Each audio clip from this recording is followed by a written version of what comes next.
Bienvenido, mi estimado telepensante. Hoy día vamos a conversar con dos personas, usted ya los está viendo, Gloria Navellán, ella es diputada, Hugo Alcamán es activista mapuche, ambos se han vinculado a esas tierras que hoy día sufren las peores calamidades, donde francamente uno ya dice, sí, aparecen jueces, fiscales diciendo no, aquí no es intencional, pero también aparece la Corma diciendo solamente el 7% de los incendios se investiga. Estamos viviendo realmente en el peor de los mundos. Esta es una zona que requiere mucho de nuestra atención porque va a ir aumentando. Estas no son cosas que se quedan localmente y son heridas fundamentales que están ancladas en nuestra historia, en nuestra sociedad, y por eso Esfera Pública ha invitado a Gloria y a Hugo y les agradezco que estén acá y que podamos abordar de fondo un problema que en general simplemente se está atribuyendo a que usted, mi estimado telepensante, y yo usamos el auto, dejamos una huella de carbono, se produce un cambio climático que nunca en la historia de la humanidad ha cambiado el clima, porque eso es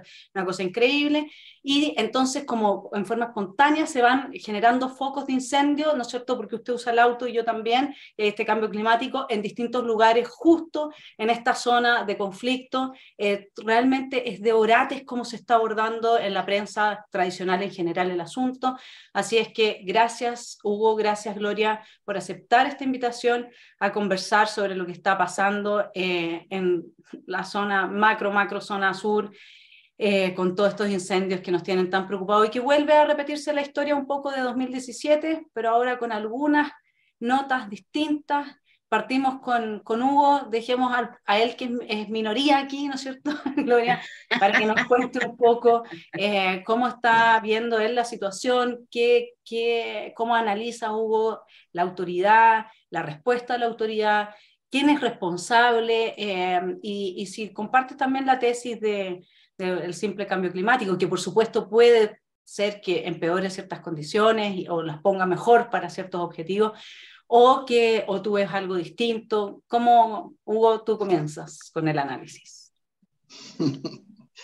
Solo escuchar tu pregunta ya me cansé, porque, porque, porque es una pregunta larguísima y vamos a tratar de ser lo más concreto posible. Mira,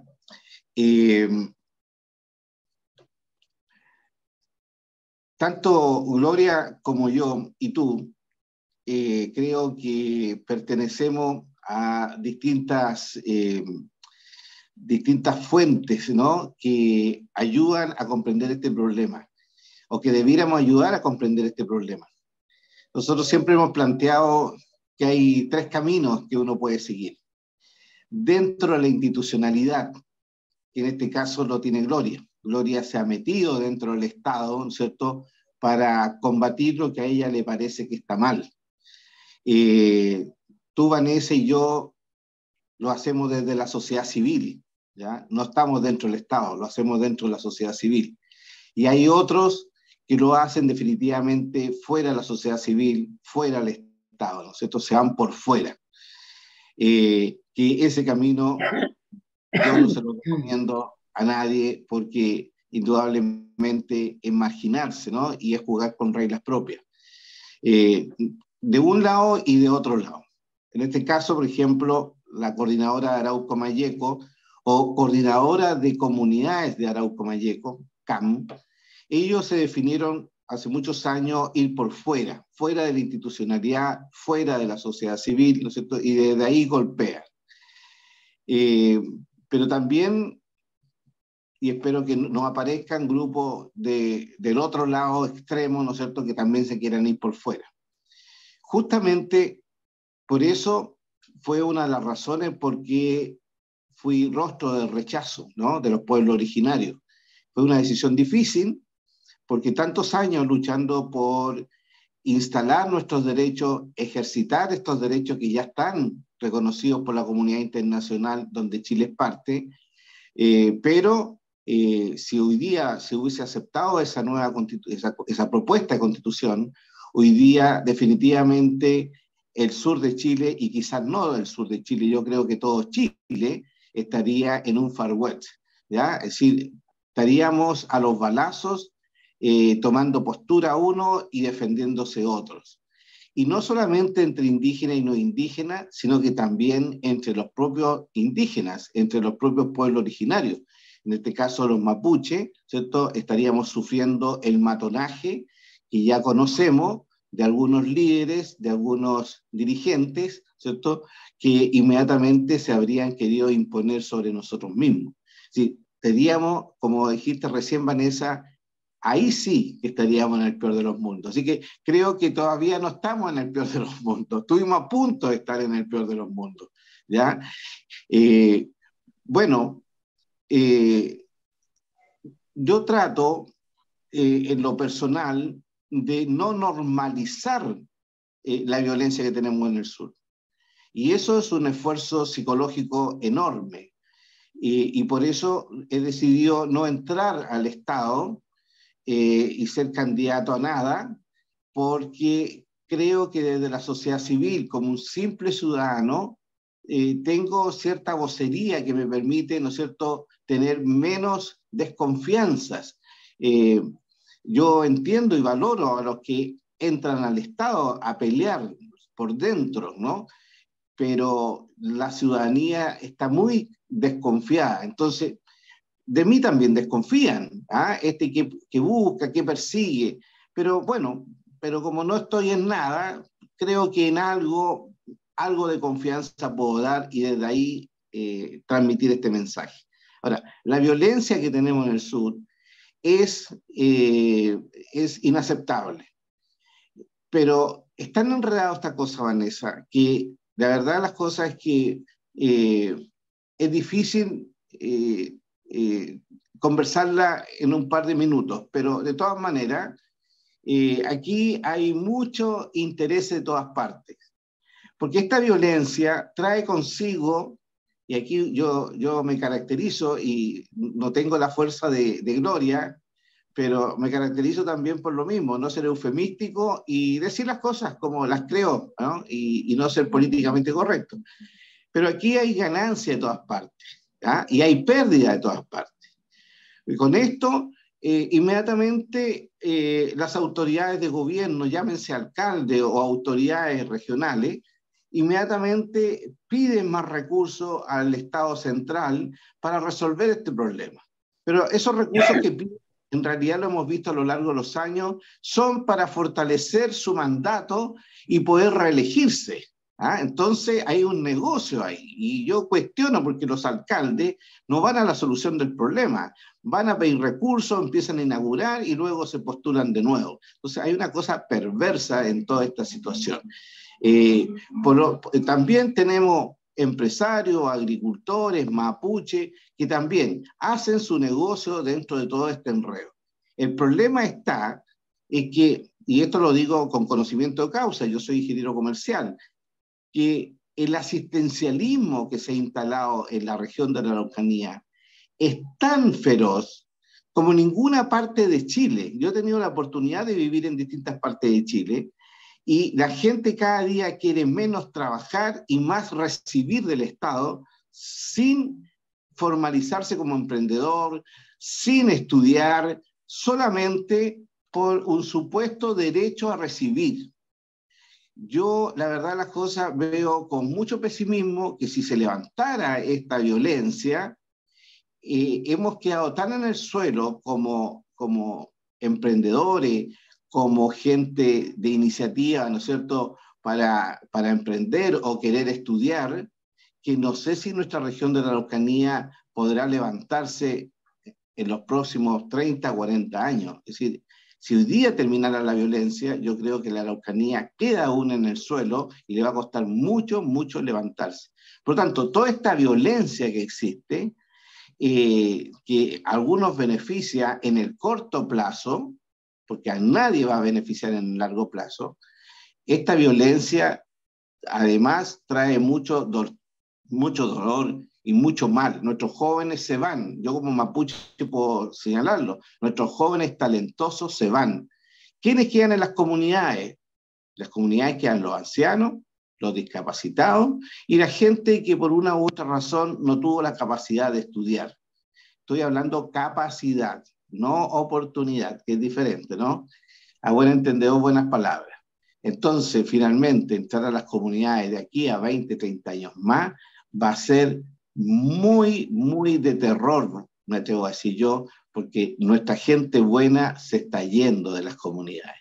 Así que toda esta violencia es malísima y yo creo que lo que tenemos que hacer, Vanessa, que es lo que tú estás haciendo y es lo que Gloria está haciendo, es no normalizar esto que es de todos los días. Finalmente, ¿dónde está el culpable? Son tantos los culpables que la verdad es que es tan difícil. ¿Qué pasa con el Ministerio Público? Que finalmente no nos entrega a los culpables y si los supuestos culpables son detenidos, quedan liberados, por lo tanto quedan declarados inocentes. ¿Dónde están las policías que no tienen el respaldo detrás y por lo tanto el funcionario policial prefiere muchas veces, ¿no es cierto?, no ir al evento de la violencia, porque se arriesga su vida y se arriesga su carrera y arriesga su familia? Los militares están restringidos, los militares tienen una misión muy clara, tienen una conducta, una preparación muy clara, y sin embargo están restringidos. Y así sucesivamente, las autoridades regionales están cohibidas desde el poder central a actuar con mayor independencia. Yo, para terminar, me atrevo a decir que el responsable, y lo hemos dicho también mucho tiempo, es el poder político centralista de Santiago, que opina, que manda, que dispone, que establece normas, leyes, sin conocer nuestra realidad. Es urgente la regionalización, pero la regionalización de verdad. Perfecto, entonces para que podamos empezar a desmarañar este enredo que tenemos, que nosotros, los que vivimos en las regiones, conocemos. Perfecto, muy buen análisis, muy buena introducción y le damos el pase entonces, porque justamente estás tocando el tema institucional, a Gloria, que es la que está desde dentro de la institucionalidad. Gloria, un 1% de los incendios que se han denunciado desde 2017 a 2022 ha terminado en algún tipo de condena, digamos. O sea, nosotros estamos en ese sentido, parece que esto es como llegar y arrasar, en vez de llegar y llevar la Polar, que terminó además con la Polar así, ¿no? Eso es casi, no se me había ocurrido, pero en realidad llegar y llevar, al final pasó con la Polar, pero con los altos, con los dueños, digamos, ¿no? Con los accionistas. Y aquí es como llegar y arrasar nomás.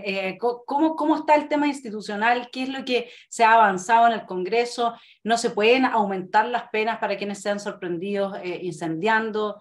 ¿Cómo lo ves tú eso? Oye, primero saludarlos y decirle a los telepensantes que sí tengo ojos. Lo que pasa es que yo opté por no maquillarme todo este tiempo porque ya que no he estado de vacaciones, al menos mi cara tiene que estar de vacaciones. Tengo ojos, lo que pasa es que son tan chicos que no se ven, pero están ahí. No, si se ven, Gloria, no es tan grave. Bueno, mira, es re complicado todo este tema, Vanessa, porque la gente de repente, y por eso es que los políticos, más que los políticos, el Parlamento está tan mal evaluado por la gente, porque yo creo que de alguna manera la gente, los mismos políticos cuando están en campaña para ser electos, generan una cantidad de expectativas en la ciudadanía tremenda, muchas de las cuales no pueden cumplir. Entonces, como generan estas expectativas, la ciudadanía tiene una esperanza que no se cumple y por lo tanto evalúa muy mal.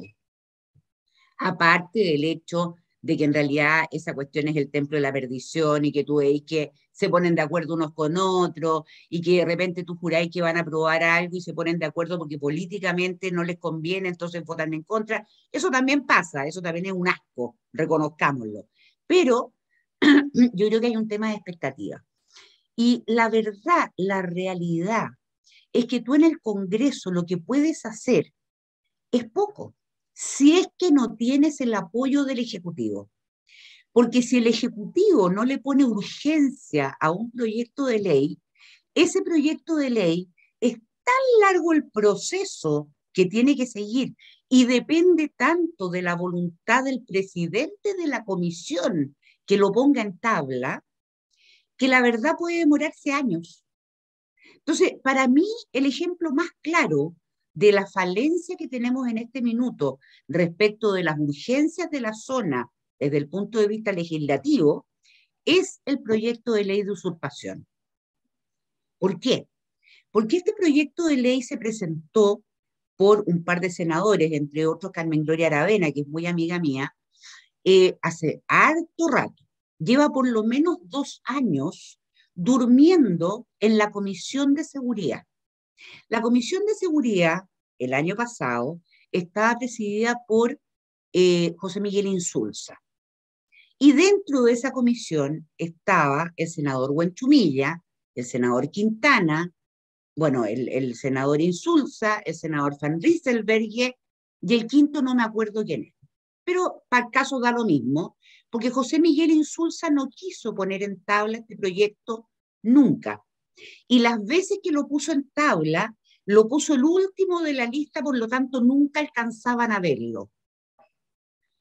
Cuando antes de que Boric viniera a la Araucanía, nos invitó a todos a Cerro Castillo, a todos los parlamentarios, y lo primero que le planteamos, que de hecho se lo planteé yo, era la urgencia de legislar respecto del tema de la ley de usurpación y que para eso necesitábamos que el Ejecutivo le pusiera urgencia, para que se viera sí o sí.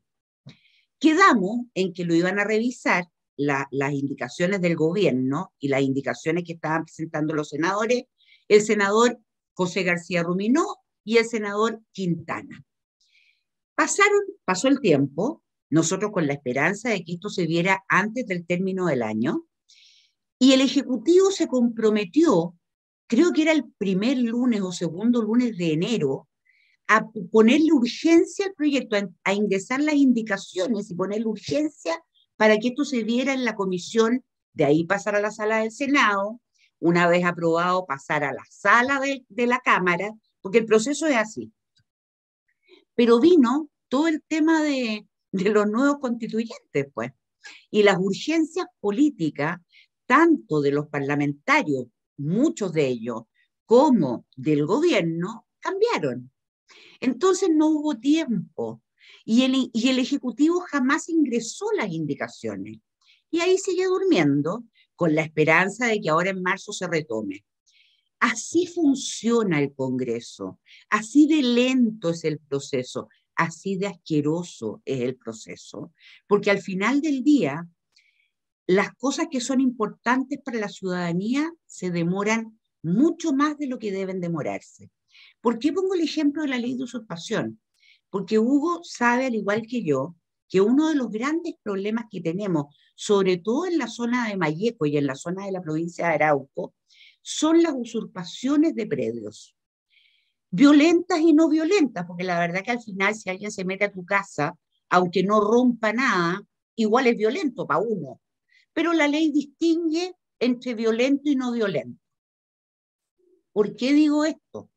Porque tú comprenderás que cuando alguien se toma un bien tuyo, no te permite entrar, no te permite sembrar, no te permite cosechar, te amenaza. Y además de eso, como es el caso del predio ahí en Ercilla, en Pailahue, camino a la montaña, que tienen, como dice Víctor Queipul, reivindicado, pero en el fondo es tomado hace mucho tiempo atrás. Y ellos van y siembran en este potrero como que fuera propio y les incautan, porque el dueño del predio hace la denuncia y pide el desalojo y van a desalojar fuerzas especiales, les incautan la maquinaria, les incautan el trigo que estaban cosechando en un predio que no era de ellos. Y va Víctor Queipul ayer a la delegación presidencial a amenazar con que si no les devuelven este trigo, nadie va a comer en la Araucanía, porque eso es lo que dijo. Entonces tú comprenderás que la situación es gravísima. Hoy día la usurpación ni siquiera es un delito, es una falta. Con suerte te pasan una multa, si es que te la pasan. El proyecto de ley de usurpación lo que hace es endurecer las penas tal como sucedió con el proyecto de robo de madera, porque eso es una manera de evitar que se produzca el delito. Pero Pero no Gloria, ha en habido... qué medida, para que lo entienda el telepensante, porque no necesariamente uno hace la conexión inmediatamente y también, bueno, ahí Hugo también después puede aportar su visión, de qué manera el tema de que no existe una ley de usurpación, porque obviamente que si usurpar simplemente constituye una mera falta, lógicamente que eso tensiona muchísimo las relaciones al interior de esta macrozona, digamos, ¿no es cierto? Y esa tensión puede devenir en violencia en algunas ocasiones, etcétera. Pero ¿por qué quemar? ¿Por qué incendiar? O sea, una cosa es ir, y sí, yo vi el video que tú me mandaste, digamos, ir, usurpar, sembrar y cosechar en una tierra que no es tuya, ya ese es un punto. Y evidentemente que tiene que ser revisado, porque además el día de mañana a ellos mismos, como decía Hugo, si al final, si donde no hay reglas claras, todos pueden terminarse peleando con todo, o sea, al Obvio. interior de las comunidades mapuches también se pueden pelear entre ellos quizás Se pelean, de hecho. Exactamente, entonces, pero el fenómeno de los incendios y de arrasar con todo, digamos, es algo que nos Es lleva que un yo paso más creo, allá, ¿no? sin duda, yo creo que, a ver, yo te estaba poniendo el ejemplo para que viera la gente cómo funciona de mal todo el sistema en el Congreso para aprobar leyes que a la gente le interesan. Porque claramente, tal como pasó con el robo de madera, que también antes era una cosa leve, hoy día, como se aumentaron las penas, el robo de madera ha disminuido bastante. Entonces, si logramos que aumenten las penas para la usurpación, la esperanza es que también esto disminuya. Ahora, yendo al tema de los incendios, mira, Vanessa, yo hace rato que tengo una teoría respecto de la CAM, respecto de la UAM, respecto de la RAM, de todas las derivadas, porque esto es como una cabeza de medusa que tiene un montón de piernas, digamos. Y cada vez que cortamos una pierna salen 10 más. Yo soy de la teoría, Vanessa, de que acá hay alguien o algo, digamos, una organización superior, por así decirlo, que a mi modo de ver ni siquiera está en Chile, lo más probable es que esté en el extranjero y que sea muy potente, que busca un territorio con autonomía, no por las causas que defiende Hugo, no por preocuparse del pueblo mapuche, no porque les interese que el pueblo mapuche esté mejor. Los intereses de esta organización son tener un territorio autónomo para poder hacer su negocio. Y su negocio es el narcotráfico. ¿Por qué? Porque el robo de madera es una derivada, es lo que te da el vuelto, lo que te da la plata para funcionar. Pero el tráfico de droga a nivel internacional, y estoy hablando de drogas duras, además de marihuana, es muy interesante en este territorio. Porque acá tú tienes desde la costa, con lo cual puedes exportar a Asia, hasta la costa de Argentina hacia el Atlántico, donde puedes exportar a Europa. Y si tú ves este tema de violencia, está en el cono sur de Argentina y de Chile, en las dos partes por igual, con organizaciones que son primas entre ellas, que funcionan con la misma mentalidad, que usan lo que se denomina la causa mapuche, que usan al pueblo mapuche como excusa, porque en realidad a ellos no les importa. Si les importara el pueblo mapuche, te garantizo que parte de las ganancias chorrearía a ese pueblo mapuche que hoy día está pobre, pobre del verbo pobre. Si les importara las comunidades mapuche, no atacarían a comunidades mapuche y a personas mapuche, como lo que ha pasado, por ejemplo, en Arauco, que es una cosa espantosa. No quemarían, como han tratado de quemar a comunidades enteras este verano, ahora con estos incendios, en la zona de Sigi y de Coyipulli. Entonces, la conclusión a la que llego yo, Vanessa y Hugo, es que acá hay algo superior. Ese algo superior no está identificado, porque efectivamente está detenido la familia Yaipul casi completa, porque efectivamente está procesado, digamos, todavía en proceso Mijael Carbone, porque toman a un líder, toman al otro, pero son tenientes, no son Los generales, ¿me explico? No tenemos idea quiénes son esos generales. Y como parte de todo este negocio del narcotráfico, parte fundamental es la corrupción, esa corrupción no sabemos hasta dónde llega. Podemos sospechar, pero no tenemos certeza como para probar o para acusar. Ojo, en tal juzgado hay corrupción. Ojo, en tal fiscalía hay corrupción. Ojo, en tal diputado hay corrupción. No tenemos cómo probarlo, por lo tanto, responsablemente no podemos hacer una acusación. Pero a mí no me cabe duda, después de la cantidad de años que lleva este tema, después de ver la forma como han destruido a las comunidades mapuche en Arauco, después de ver la forma como han mantenido y empeorado la pobreza de las comunidades, sobre todo en Mayeco, de que acá el tema mapuche como tal no tiene nada que ver, porque acá los mapuches buenos, por así decirlo, que son la normalidad, son víctimas de esto, igual que todos los demás. Entonces el problema acá es que hay algo superior que lo que quiere es tomarse este territorio no por un tema de pueblos originarios, es para usarlo para sus propios fines. Y eso es lo peligroso, Vanessa. Entonces el incendiar es una limpieza étnica, pero no solo una limpieza étnica de los no mapuches, es una limpieza étnica de todos los que puedan oponerse o los que puedan pedir que prime la institucionalidad para que ellos no sean dueños de este territorio y no lo manejen a su antojo. Esa es mi teoría.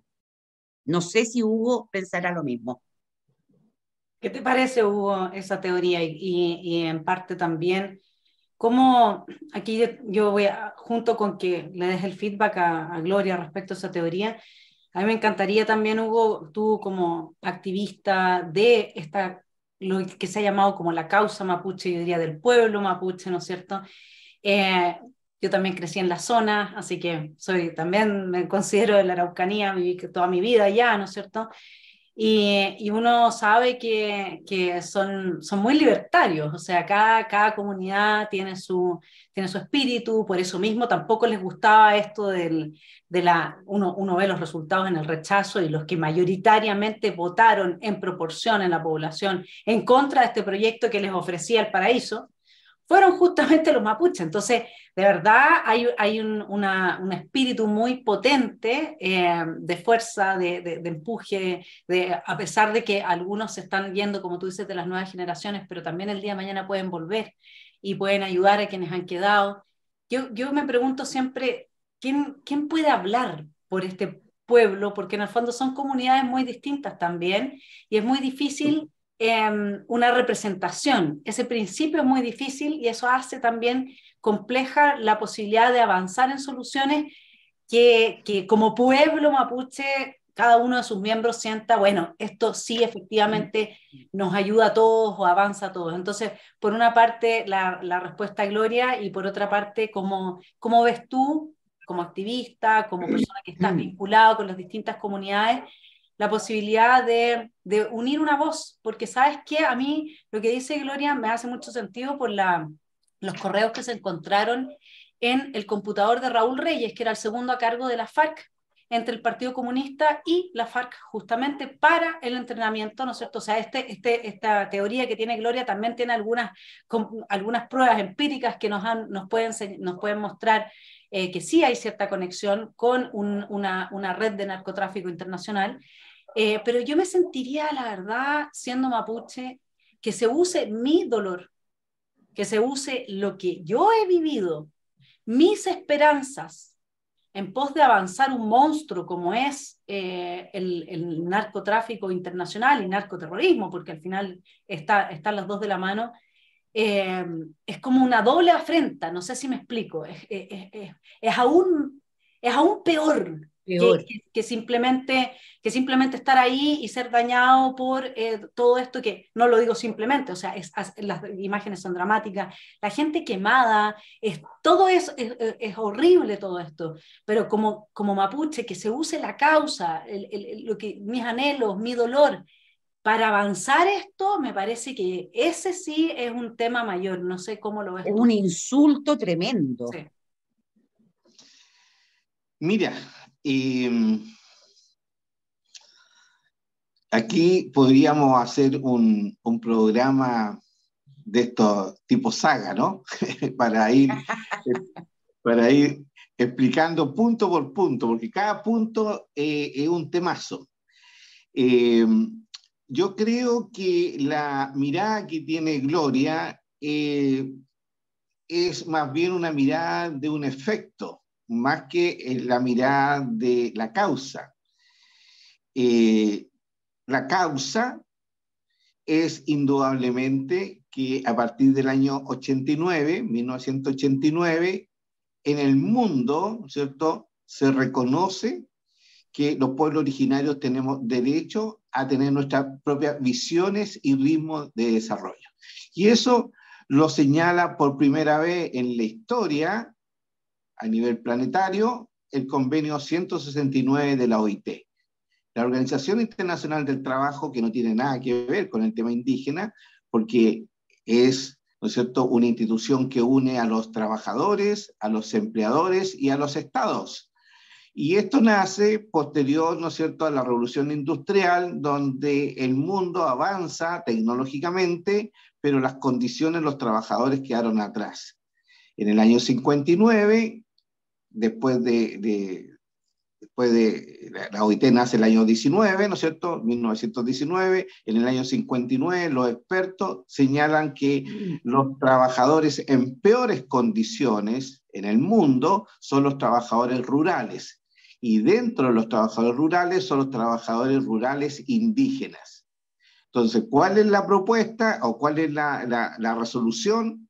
Es la 107, donde ellos señalan que es urgente la pronta asimilación de los pueblos originarios en las corrientes mayoritarias. Esa era la solución que se planteó.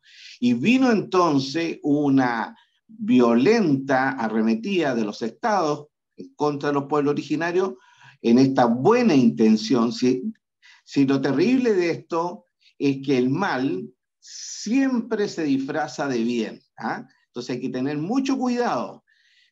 El demonio es el padre de la mentira, dicen los católicos, y yo también creo en eso. Entonces, viene esta arremetida y los estados entonces hacen todo lo posible por asimilar a los pueblos originarios las corrientes mayoritarias. Pero pasan 30 años y los indígenas en el mundo, ¿no es cierto?, reclaman, los expertos analizan y aparece el convenio 169 donde dice alto. Esta gente tiene derecho a tener su propia mirada y ritmo de desarrollo, tienen derecho a existir. Y cambia el paradigma en el mundo. Coincide con el término del gobierno militar. Entonces algunos se aprovechan y le echan la culpa al gobierno militar, porque el gobierno militar, ¿no es cierto?, intentó asimilar a los mapuches, etcétera, etcétera, pero esto no es del gobierno militar, esto es planetario.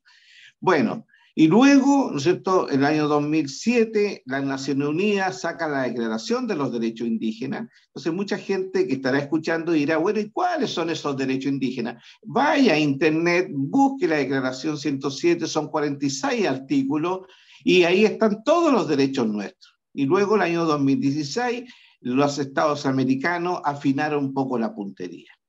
Hago un paréntesis señalando que justamente nosotros, cuando justificamos nuestro rechazo a la propuesta constitucional pasada, o de constitución pasada, fue porque dijimos que justamente los exconvencionales intentaron instalar en esta constitución todos los derechos indígenas de un solo golpe, lo que fue políticamente un error gravísimo, pero sobre todo se saltaron dos artículos, el artículo 4 y el artículo 46.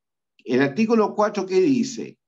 Dice, ¿no es cierto?, que todos nuestros derechos tienen que estar dentro del ámbito, ¿cierto?, dentro de nuestros lugares, de nuestro propio accionar, no instalarlo al resto de la sociedad, sino que para nosotros. Y acá esta nueva constitución lo instalaba sobre Chile. Por eso que los chilenos reaccionaron. ¿Ah? Y el artículo 46 señala que nada de estos derechos puede atentar contra el Estado. Obviamente, si las Naciones Unidas son una agrupación de Estados, no va a permitir que ningún derecho atente contra la propia Naciones Unidas, contra los Estados.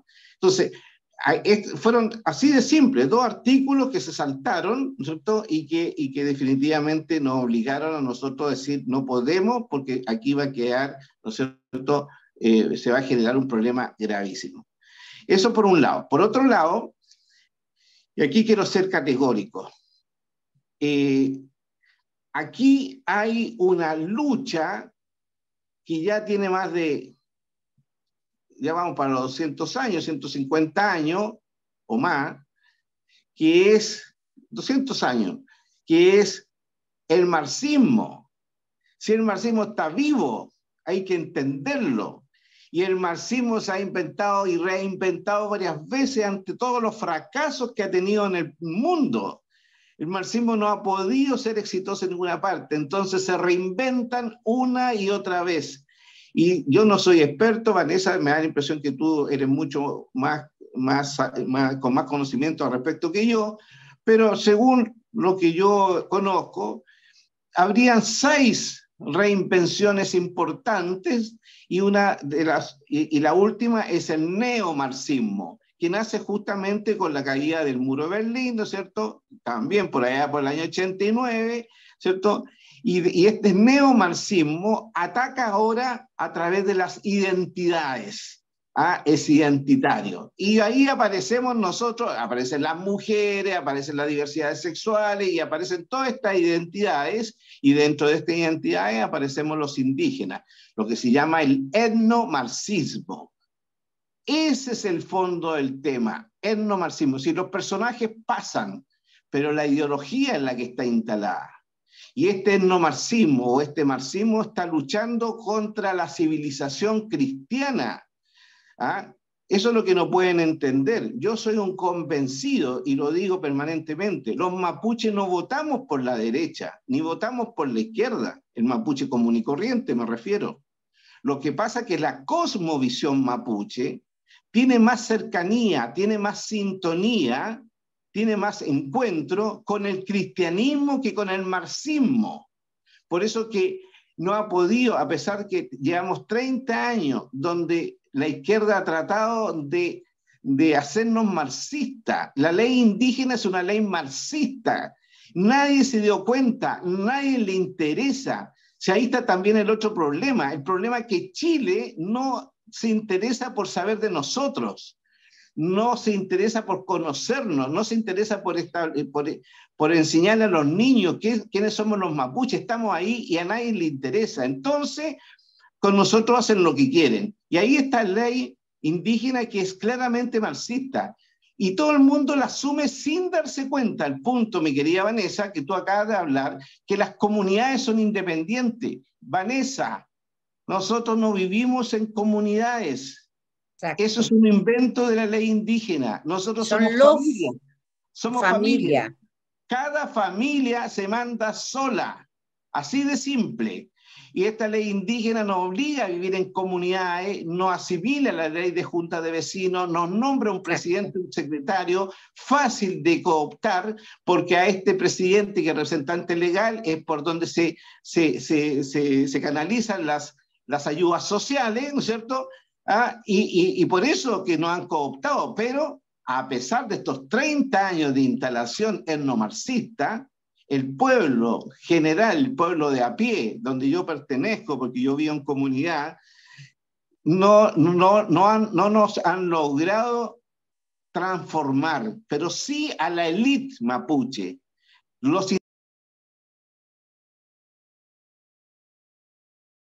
Ay, se nos quedó pegado y está en silencio. Hugo. Ay, es que está en silencio. Ahí está. Ahí sí, ahí sí. Ya, perdón. Lo que pasa pero, es que pero ahora no te ves, pues, Hugo. ¿Qué pasó? ¿Ahora sí? La cámara. No te ves. Entró una llamada y Ay, te cortó el cuento. Sí, pero me están escuchando, ¿no? Sí, te escuchamos, pero a la Vanessa yo no la escucho porque también está en silencio. Va. Sí, tú también estabas en silencio, Hugo, y hablaba sola. Oye, Ahora, si quieres, ahora ahí sí, sí, ahí ahora sí, está, Ahí sí. ahora ningún sí, ya, problema, sí. ya, No, perdón. interesantísimo, está muy, No, muy, termino, muy, Oye, termino, súper termino, claro el análisis de Hugo. sí, termino la idea, ¿no? Termino la Casi lo idea. estoy queriendo, casi lo estoy queriendo. ¿vieron? Entonces, entonces aquí hay una lucha de poder muy grande de instalar una ideología independiente de los personajes que estén presentes, ¿ya? Y tenemos que tener cuidado. Mira, yo me he preocupado de seguir estudiando y me preparé como coach ontológico, es decir, por el lenguaje. Y vemos, por ejemplo, que el director de la CONADI y todo el mundo hoy día está hablando de restitución de tierra. La CONADI está comprando tierra para restitución. Lean la ley indígena, en ninguna parte habla de restitución. Restitución es una palabra que están instalando desde este gobierno, ¿cierto? ¿Por qué restitución? ¿De dónde está restitución? Es decir, cuidado. Restitución significaría entonces restituir el país mapuche que tuvimos en 1883, del Biobío al Golfo Reloncaví. Bueno, transparentémoslo, pues digamos, queremos recuperar el país mapuche y vamos a hacer todo lo posible. Y yo, bueno, como mapuche, ¿no es cierto?, comprenderé mucho mejor esta situación. Pero no me vayan metiendo de a poquito. Bueno, el marxismo tiene esta capacidad dialéctica, ¿no? De poder ir transformando las palabras. En definitiva, todo lo que viene después, la delincuencia, el matonaje, el cooptar a los dirigentes, como estaba diciendo yo, los intelectuales mapuche impresionantes, son de izquierda. Los académicos mapuches son de izquierda. ¿Por qué son de izquierda? Porque los fondos para pagar máster y doctorado en materia indígena van por esa línea. Sí, y luego parte de la dirigencia, no todavía, no toda la dirigencia, pero cómo ha venido bajando esto. Entonces, termino diciendo lo siguiente, Vanessa. ¿Quién nos escucha a nosotros, los que somos los mapuches por la paz, que somos la mayoría, que somos, nadie, que somos el 74% de la región y en comunas como el Alto Biobío y otras más, donde llegamos al 80% de rechazo? ¿Quién nos escucha? Reclamándole una vez a la multigremial, con quien yo peleo mucho, porque a mí me parece que la multigremial... Yo también. Me parece que la multigremial pelea solo por sus intereses, no por el interés regional, ¿ya? Entonces, yo le digo, bueno, ¿por qué no nos juntamos los mapuches por la paz, ustedes y todos, y hacemos un frente común regional? Y me dicen, ¿qué vamos a conversar contigo si tú no quemas camiones? Esa frase se me quedó grabada, me dolió muchísimo, y esa es la razón, Vanessa, por qué no aparecen líderes o más líderes que estén en contra de estos violentistas.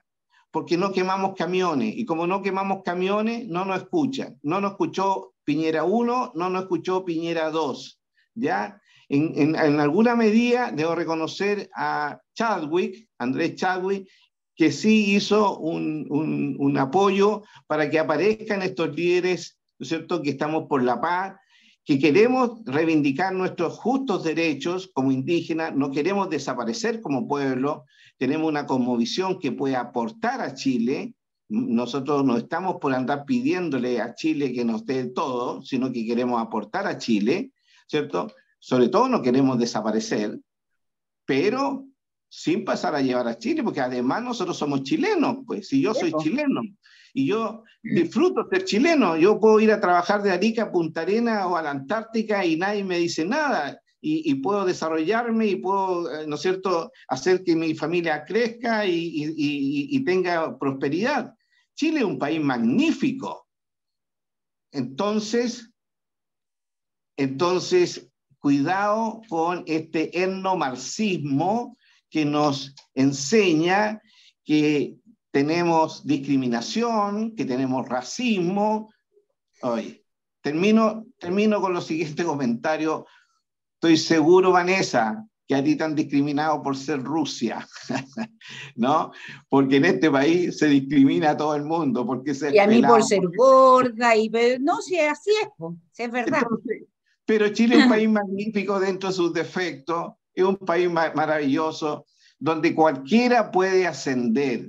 Yo tengo tanto ejemplo como don José Rosenberg de Colchones Rosen, que partió cosiendo colchones, ¿no es cierto?, con su mamá, el señor Portman, y tanta gente que partió de abajo. Mi papá nunca recibió apoyo del Estado, se ganó una beca en el año 40 para estudiar ingeniería civil en la Universidad de Santa María, que la Universidad de Santa María era una institución privada, que le financió los estudios a mi papá, porque mi papá tenía que sacarse notas altísimas para poder mantenerse. Y mi papá, que nació en una ruca, se instaló finalmente y llegó donde él quería. ¿Y dónde quería mi papá? Vivir en el mejor barrio de Chile, en el Golf. Y allá fue donde mi papá terminó su vida, en una casa frente a la Avenida Perú, en el Golf.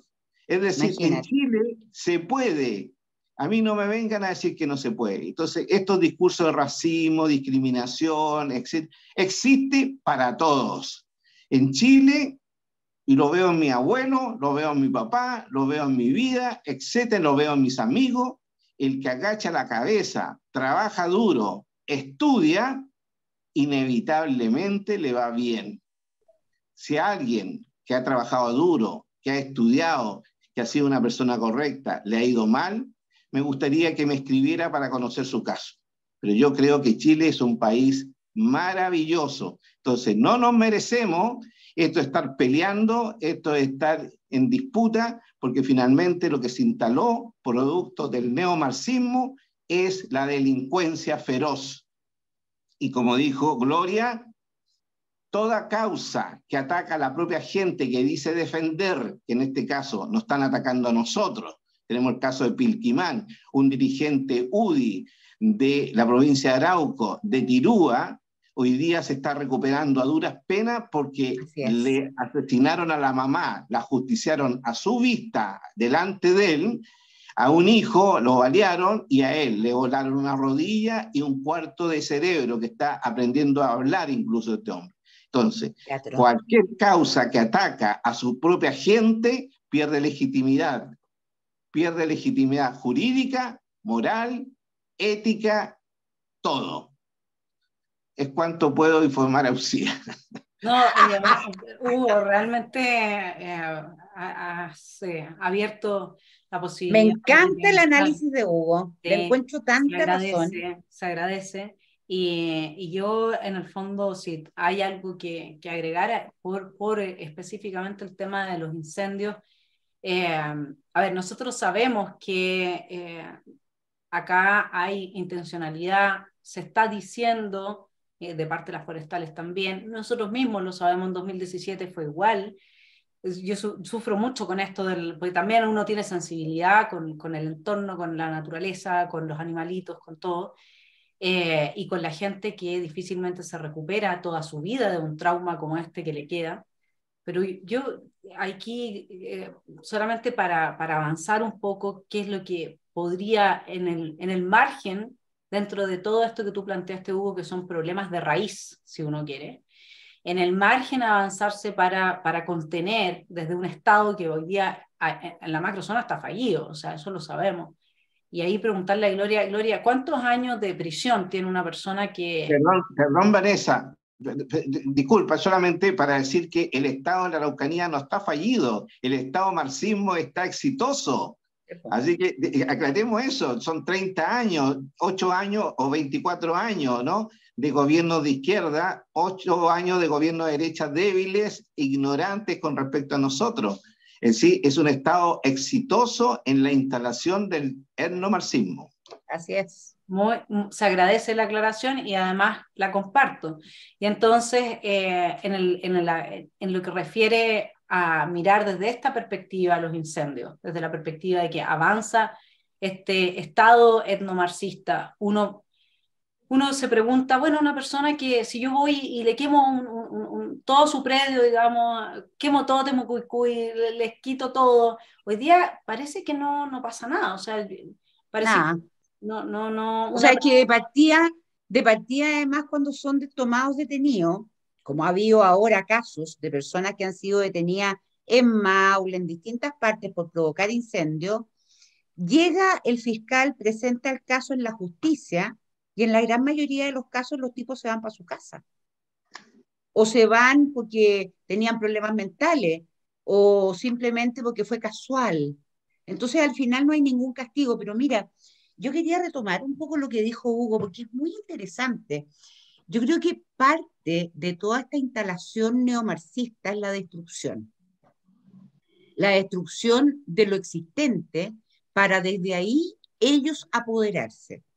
El nivel de destrucción del sistema productivo, yo voy a hablar de la Araucanía, pero esto por supuesto que llega a Biobío, Arauco, etcétera, pero el nivel de destrucción del sistema productivo que ha provocado estos tremendos incendios en la Araucanía, sobre todo en la zona de la costa y en la zona de Malleco, es tan grande, Vanessa, tan grande, que volver a parar este sistema productivo va a costar décadas.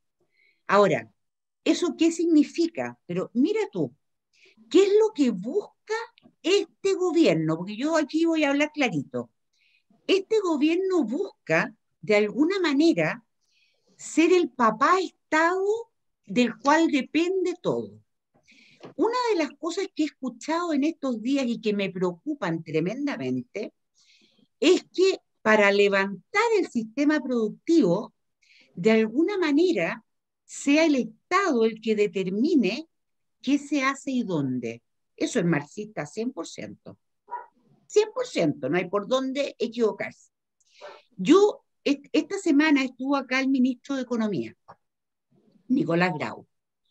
Estuve en conversaciones con él y le pedí una reunión que se realizó ayer en la mañana con los alcaldes de las comunas afectadas y él y los parlamentarios, por supuesto, para ver qué íbamos a hacer, qué iba a proponer el Estado para parar de nuevo el sistema productivo. Porque el tema acá es re complicado. Mira, tú la parte ganadera de alguna forma la puedes recuperar si es que tú logras que el Estado, por ejemplo, te bonifique compra de animales o incluso forraje o lo que sea. El sistema agrícola también, de alguna manera, es solucionable desde el punto de vista productivo con un apoyo del Estado que es menos difícil que en el sistema forestal. Acá, en el tema forestal, este gobierno está obsesionado con reconvertir lo que está forestado a agrícola o a frutícola. Y es más, el gobernador de la Araucanía, hombre de derecha, le mandó una carta al presidente Boric proponiéndole esta reconversión de lo forestal a frutícola o agrícola. Yo creo que el tipo no tiene idea de lo que está hablando, para serle bien sincera. ¿Por qué? Sin duda la Araucanía ha avanzado a ser una zona frutícola, pero tú para tener fruta necesitas tener agua. Y acá, en los sectores de secano, no hay agua. En los sectores de secano acá se siembra con la esperanza de que caiga agua del cielo, o bien se planta árboles que se explotan, como es el pino y como es el eucalipto, porque simplemente la tierra es tan de mala calidad o es tan empinada en sus laderas que no permite otra actividad.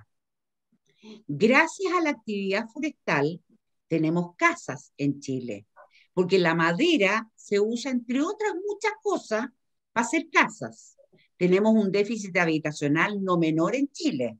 Si acabamos con la industria forestal, no tengo idea de dónde van a salir las casas para la gente que necesita casa. Bueno, pero ellos dale con esta martingala de que ellos quieren reconvertir.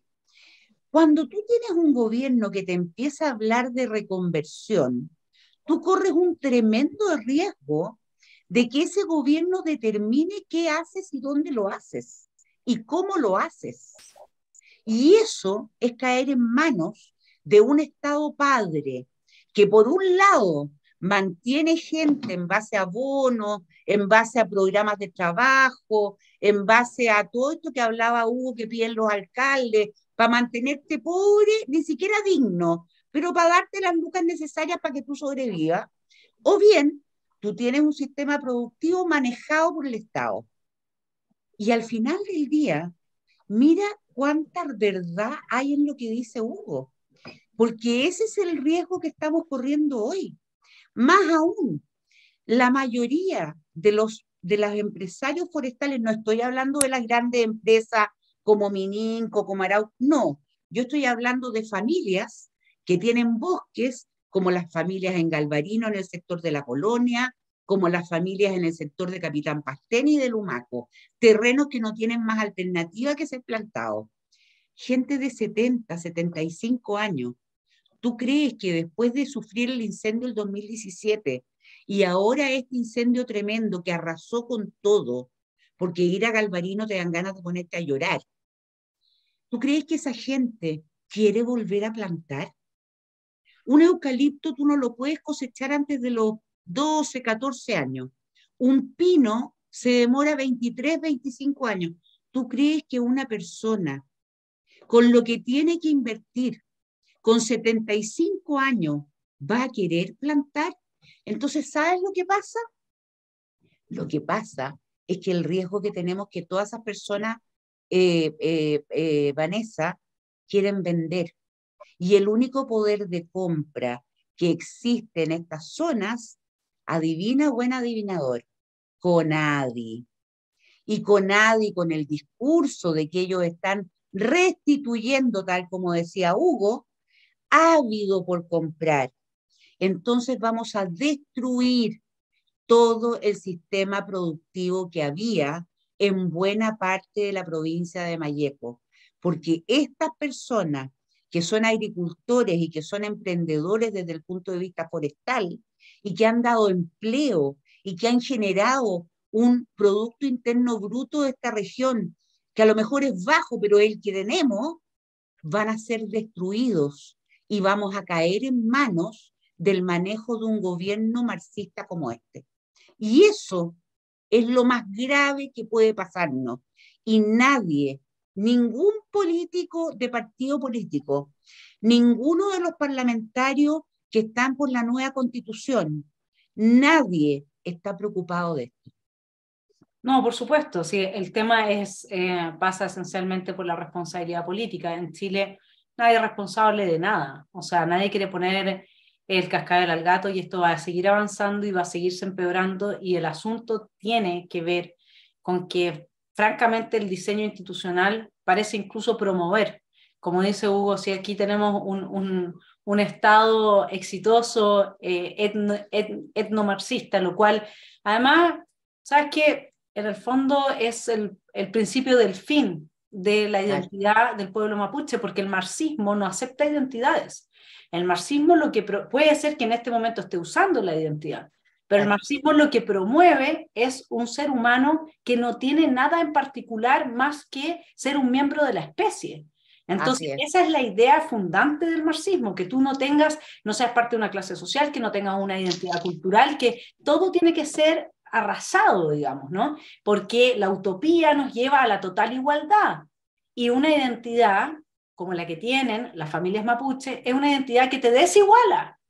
Por lo tanto, tarde o temprano, si es que esto sigue avanzando, también en términos identitarios les va a caer encima, digamos, Exacto. La guadaña de este mal, porque finalmente ese es el punto. Todos estos intelectuales, y Hugo aquí tocó un punto clave, ¿no?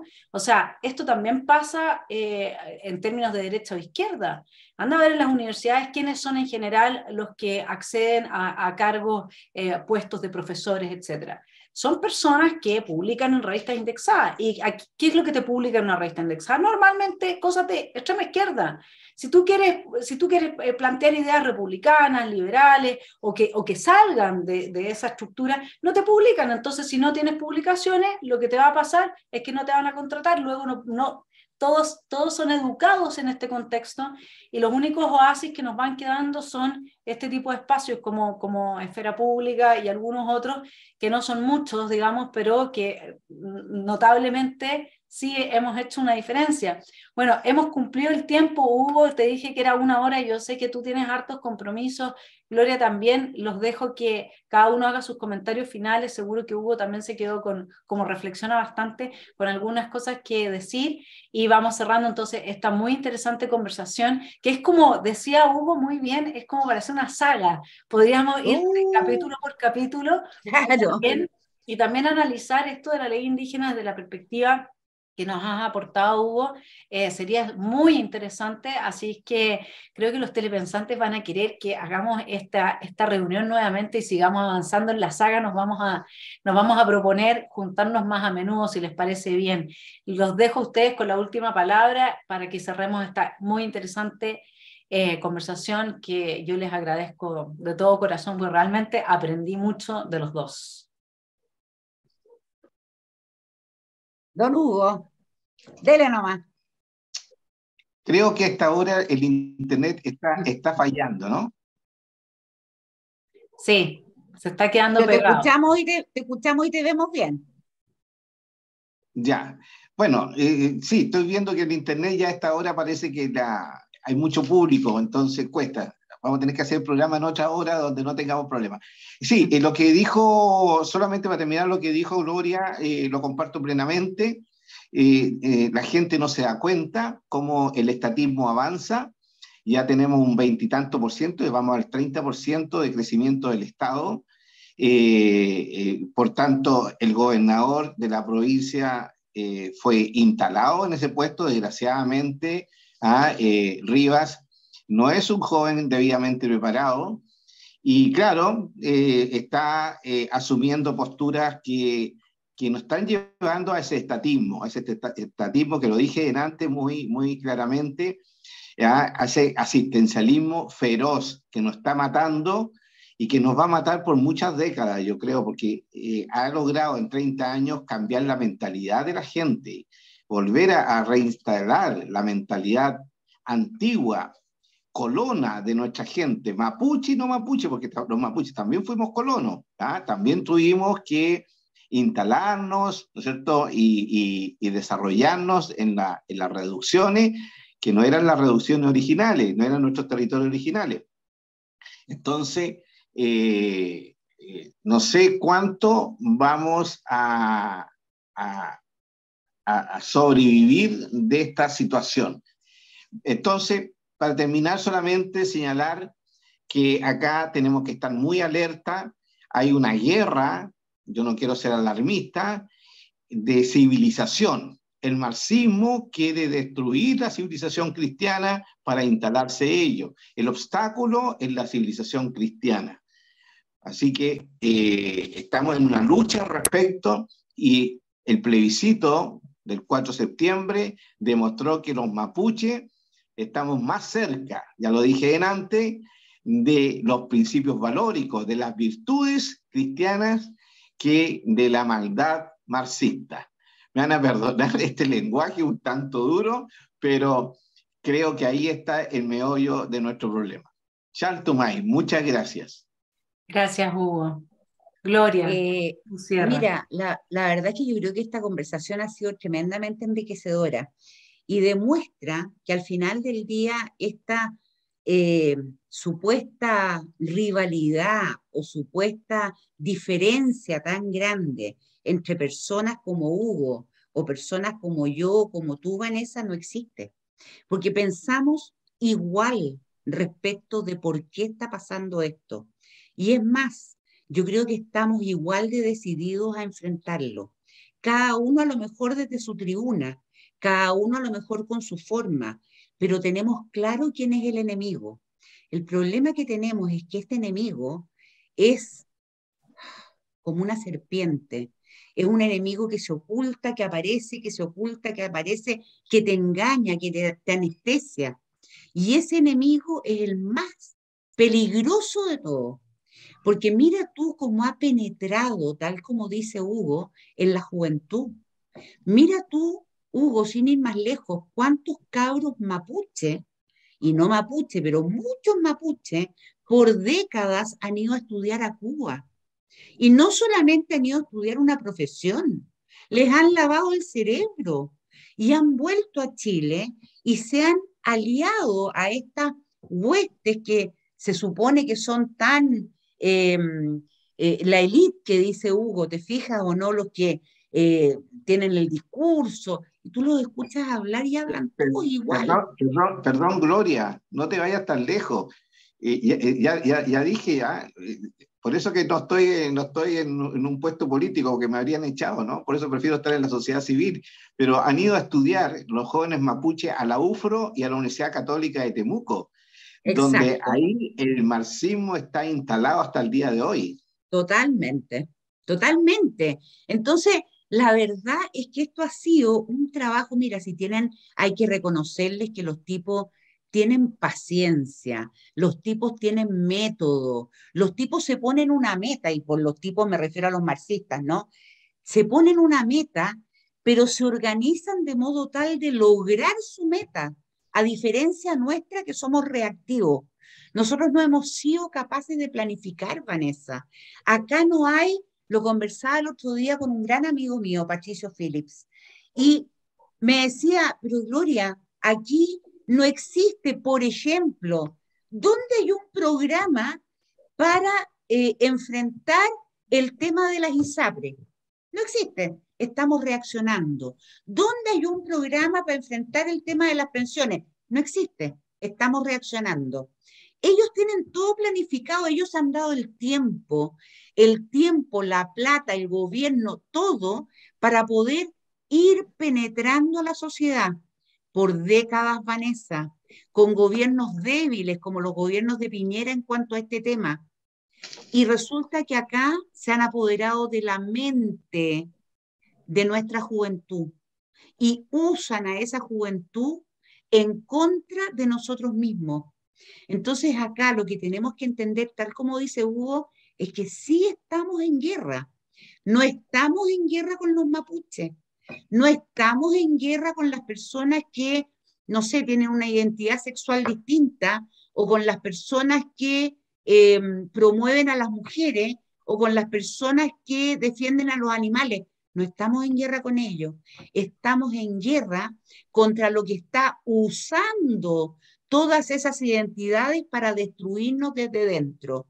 Y estos incendios de ahora, además, han destruido el sistema productivo, lo cual les ha dado una facilidad tremenda para seguir usando el aparato estatal para hacer a todas las personas que sufrieron esto, que han sido damnificados, que han perdido sus casas, sus cosas, verdaderos clientes del Estado.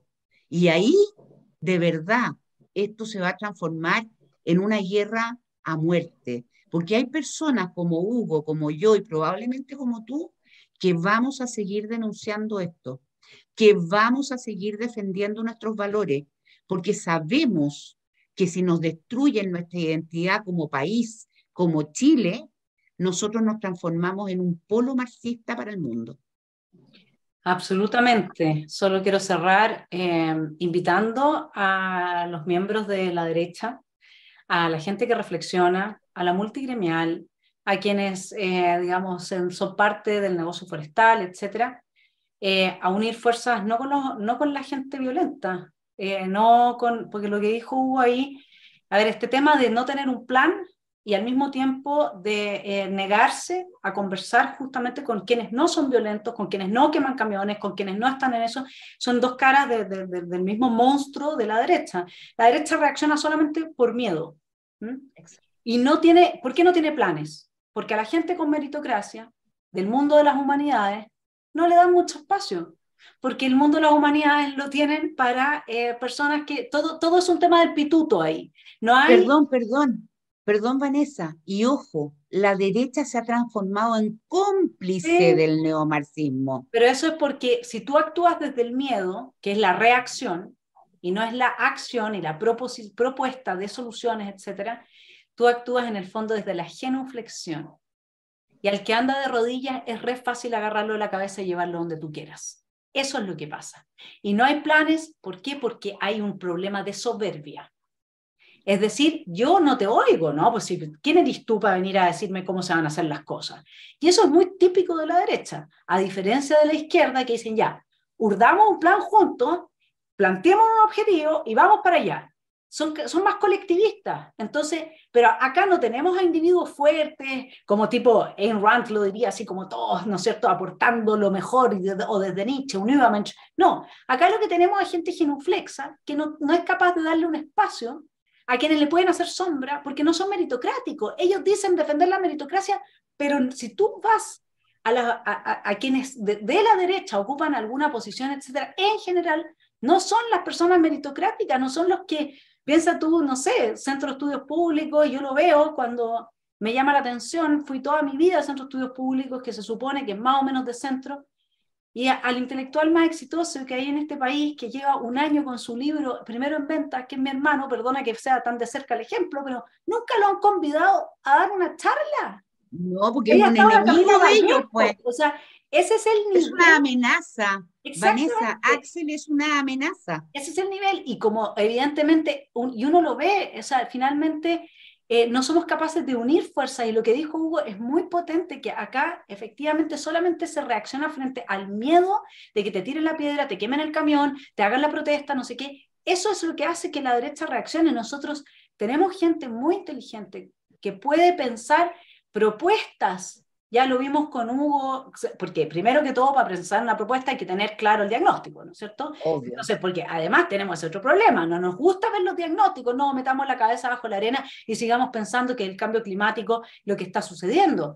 No, pues la buena propuesta tiene a la base un buen diagnóstico, y tenemos gente que está, digamos, pensando que tiene esa capacidad, que lo que tú le decías a tu amigo Phillips, pero ¿y dónde está la caja de resonancia? Si hace gente que darle un espacio. Ese es el punto. Y tenemos que unirnos quienes no somos violentos, quienes queremos a nuestro país, quienes no queremos que nos impongan el marxismo, y unir esas voces. Así que yo les agradezco a los dos que hayan estado acá. Los voy a convidar de nuevo prontamente para que sigamos con la saga, porque ya Hugo nos dejó el desafío, y creo que los telepensantes lo van a agradecer, porque justamente este canal es para la gente que quiere reflexionar, que quiere entender y que quiere avanzar soluciones para rescatar a nuestro país, que está en una situación tan lamentable y tan imposible de describir, porque no hay corazón que pueda hacerse cargo de toda esta barbarie. La verdad es que no hay corazón. Así es que un abrazo, gracias por esta tremenda conversación, muchas gracias, y nos estamos viendo luego. Chao. Chao.